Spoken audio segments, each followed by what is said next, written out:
Сашко Арсовски е новоизбраниот селектор на една од најдобрите македонски спортски селекции, карате репрезентацијата на Македонија.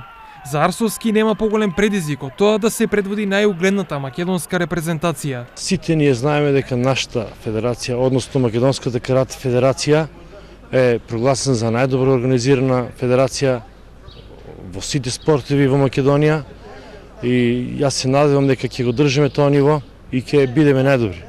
Но како што вели Арсовски, задоволството да се води репрезентацијата носи и голема одговорност. Нема поголемо задоволство да ја предводиш селекцијата на Република Македонија во карате. Во 2018 година не очекуваат многу работа, многу турнири.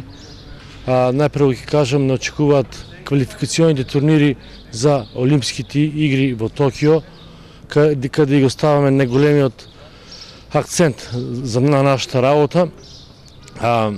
Исто така не очекува и светското првенство и европското првенство. Во меѓувреме се работи и на подготовките за квалификационите турнири за Олимписките игри.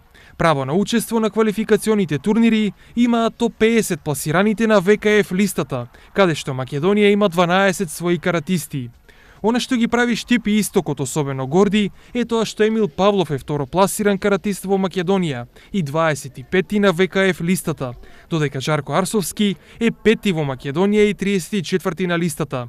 Токму овие двајца каратисти во друштво на Берат Јакупи, Симона Заборска и Наташа Стефановска се оние кон кои се свртени очите на целата карате публика. На нашите представници штипски кои имаат право да настапуваат на квалификационите турнири во Токио, Дубај и Париз се најдобрите штипски каратисти. Тоа се Жарко Арсовски и Емил Павлов.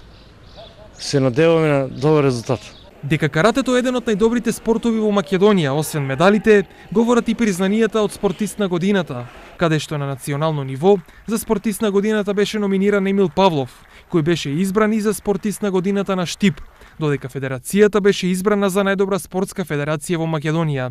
Во следниот период, селекторот Арсовски најавува дека ќе започнат висинските подготовки во Дојран и Маврово, пошто не очекува богата карате есен.